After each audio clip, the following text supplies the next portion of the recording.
Bem, a nossa aula de hoje será a continuação da semana passada. Nós começamos a falar de destilação. O roteiro da semana passada foi destilação parte 1. Hoje é destilação parte 2. E para a semana que vem já tem aí um roteiro de teste para vocês, de provinha, de questões de concurso, né, para ir treinando vocês para as provas que tem para ingressar em empresa pública e também em empresa privada. Embora não haja concurso para empresa particular, todas elas fazem teste de conhecimento básico de química. E dentre eles, sempre cai questões de operações unitárias. Então, compartilhando. Hoje não teve publicação do nosso roteiro. Eu tive que colocar no grupo de vocês o WhatsApp. Então, vamos lá.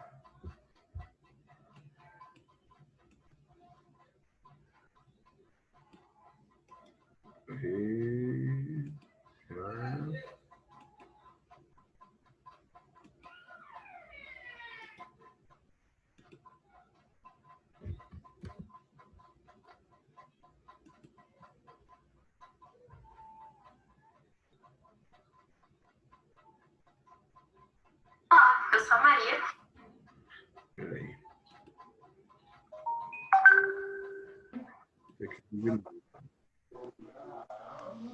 Boa noite, professor. Boa noite.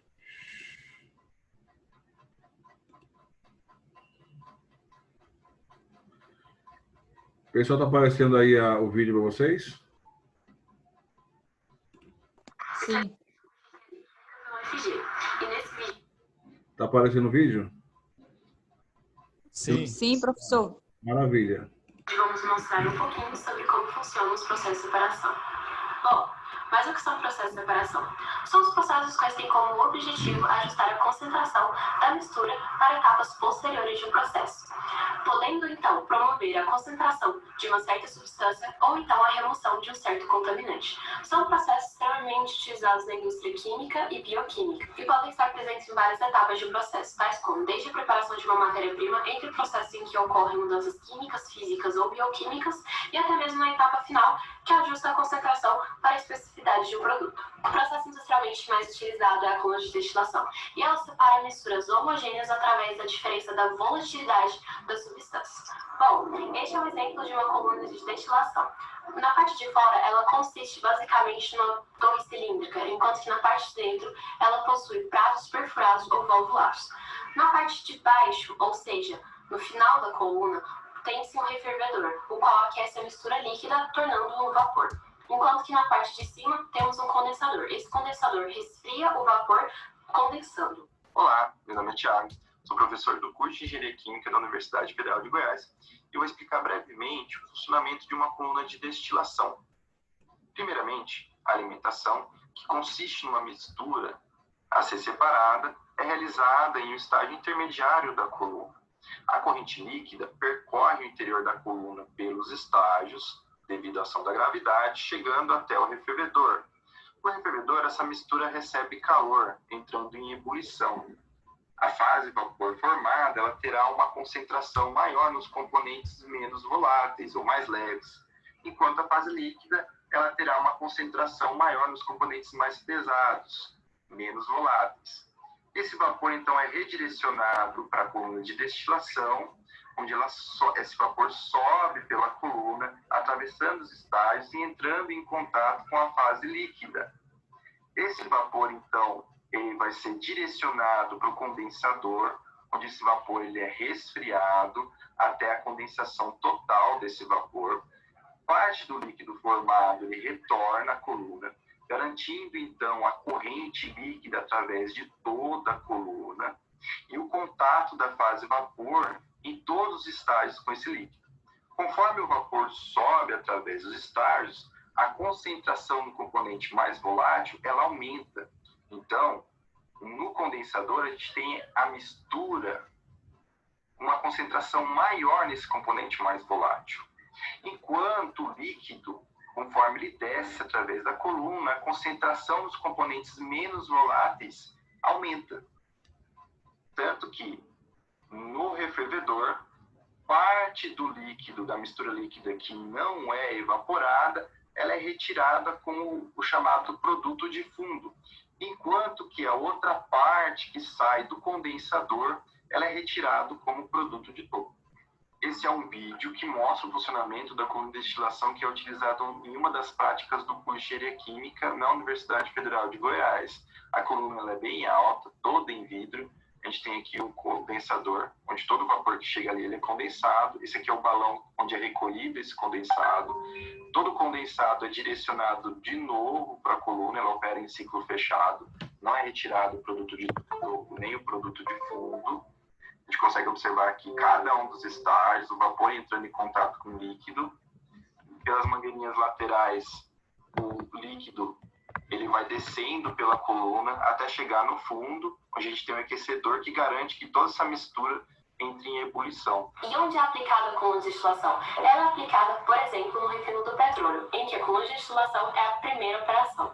Ela separa as frações do petróleo que futuramente serão transformados em querosene, gasolina, asfalto e etc.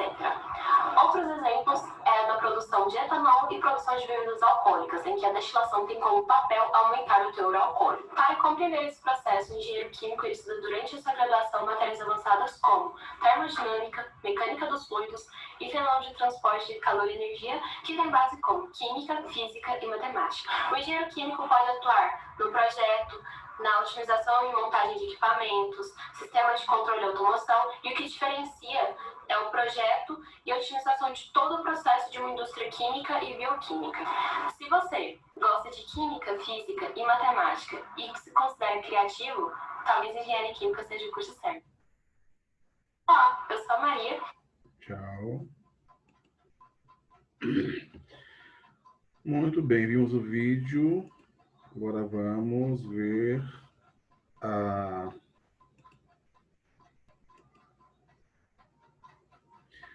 apresentação em PowerPoint.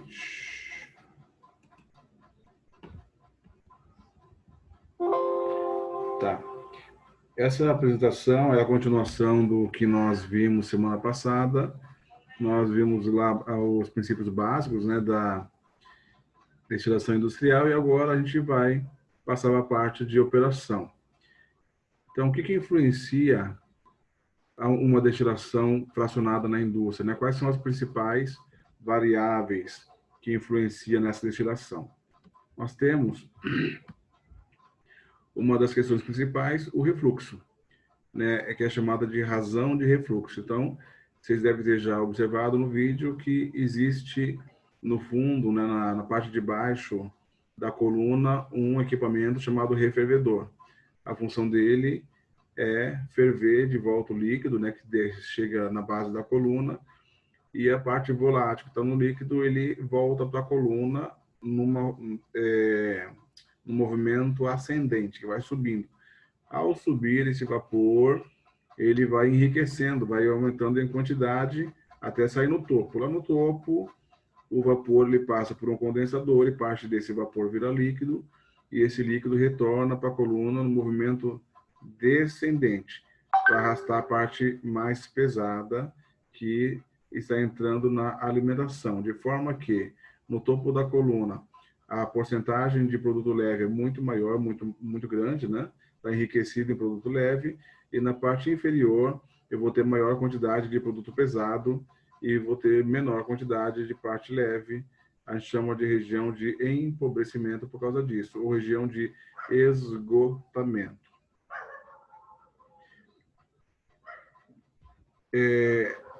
Esta razão de refluxo, ela é usada para calcular a quantidade de pratos que tem uma coluna de pratos, né? Porque tem bandejas. Então, no projeto da coluna, né, já se sabe, por meio desse refluxo, quantos pratos que eu vou utilizar. E é feito um gráfico. E nesse gráfico, como está mostrando aí, né, através de uma escadinha ali, você consegue saber quantas bandejas, né, que vai colocar na coluna. Quem for para a faculdade fazer química ou engenharia química vai ter essa matéria aí e vão ter que projetar uma coluna e fazer o gráfico para saber quantos pratos que tem. E é um cálculo bem elaborado.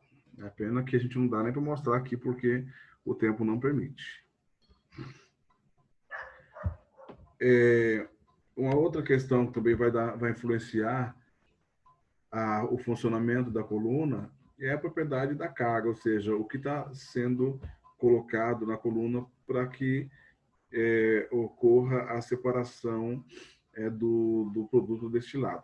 Então, lá em cima da coluna vai sair a fase leve, né, o produto leve, que é chamado de destilado, e no fundo da coluna sai o produto de fundo ou de resíduo. E dependendo da alimentação, ela pode produzir mais produto de fundo ou mais produto destilado. Então, isso vai trazer uma influência na produção do que eu mais desejo na coluna. Se eu quiser mais destilado, né, a alimentação que fornece mais destilado é melhor para fazer esse tipo de coisa. E tem ocasiões que a alimentação ela vai produzir mais produto de fundo. Se eu quiser mais destilado, eu vou ter menos produção. Então, essa alimentação, para mim, esse produto que está vindo, ele não é interessante, não é desejável. Só para vocês terem uma ideia nessa questão da carga, o Brasil, quando descobriram o petróleo no Brasil, no começo, o nosso petróleo ele era muito rico em fase pesada. Era um petróleo pesado. E isso foi na década de 60 para 70 que começaram a descobrir o petróleo nosso, que era um petróleo pesado. Acontece que as refinarias que já existiam na época, elas foram construídas para destilar um produto leve, um petróleo leve, porque o petróleo usado nas destilarias brasileiras, né, nas refinarias, eram petróleos importados. E o petróleo importado da Arábia é um petróleo leve, e o nosso aqui é pesado. Então já deu problema aí, porque nossa coluna de destilação não tinha capacidade de tirar o mesmo produto do petróleo brasileiro do que o petróleo asiático.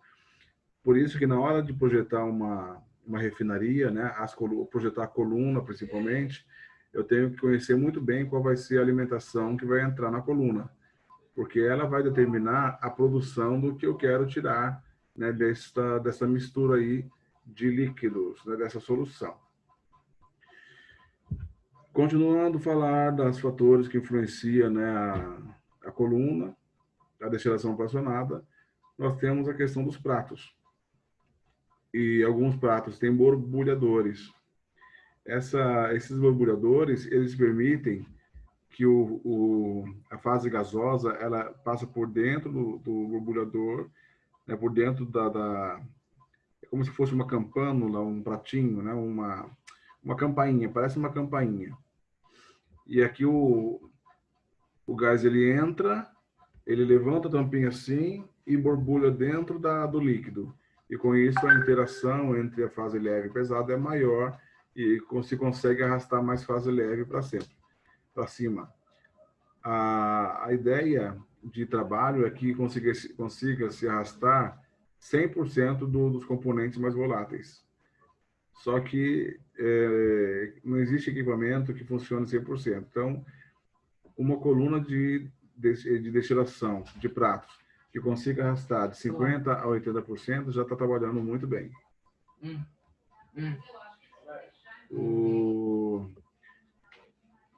Continuando a falar de problemas,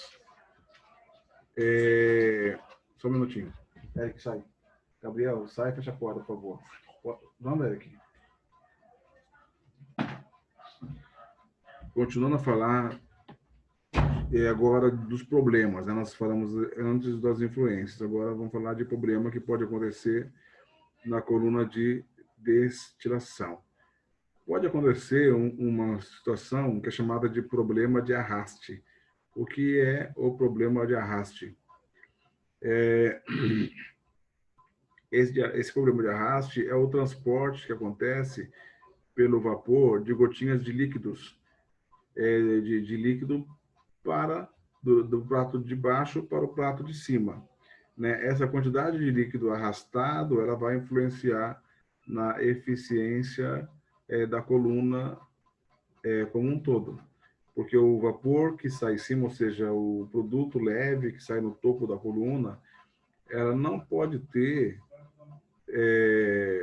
parte pesada. Tanto é que o destilador, o condensador já é colocado no topo para evitar isso. Agora, se estiver puxando muita parte líquida, isso vai dar problema na produção de fase leve. E esse problema é chamado de arraste. Um outro problema é chamado de pulsação. Tá? E isso ele acontece quando o vapor que estiver subindo, né, do prato de baixo para o prato de cima, ele não consegue levantar a tampinha. Então, aqui está mostrando como é que funciona esse problema em vários tipos de prato. Tem pratos perfurados, pratos com borbulhadores e pratos com válvula. O vapor, às vezes, quando está subindo, ele não consegue empurrar o líquido para subir. Aí vai juntando aquela quantidade de vapor. De repente, ele sobe de uma vez e faz puff. Né? Essa bolha que estoura, né, é chamada de pulsação. Pulsação. E traz também problemas na eficiência da coluna, porque o vapor acaba ficando retido. Ele não produz em quantidade de projeto que deveria produzir. Uma outra situação também que acontece, que acho que é um problema sério de colunas, é chamado problema de vazamento de líquido. Aí já não é uma questão do vapor. O líquido que ele vem de cima para baixo, passando de pratos por pratos. Né? Quando esse líquido vem da parte superior para a bandeja superior para a bandeja inferior, pode acontecer da vazão, a quantidade de líquido ser muito grande, né? A vazão de líquido é muito alta e dificulta a passagem do vapor para a parte de cima. Então, esse fluxo de líquido e vapor, né, quando o líquido, a quantidade é muito grande, a vazão é muito grande, dificulta a passagem do vapor. Aí chamamos isso de problema de vazamento de líquido. Né? Os dois anteriores era questão com o vapor. Esse aqui já começa com o líquido. E o quarto problema geral, né, e segundo com líquido, é chamado de problema de inundação. Essa inundação é o seguinte, que cada prato ele tem um suporte de um nível de líquido. Se a quantidade de vazão de líquido for começar a aumentar muito, né, e esse nível de líquido for subindo, pode chegar um momento que o nível do líquido encosta no prato de cima.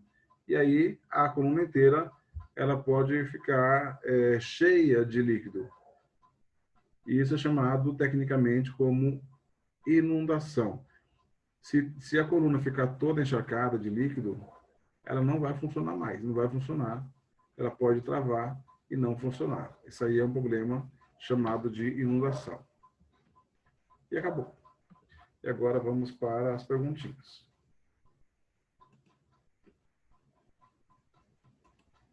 Opa!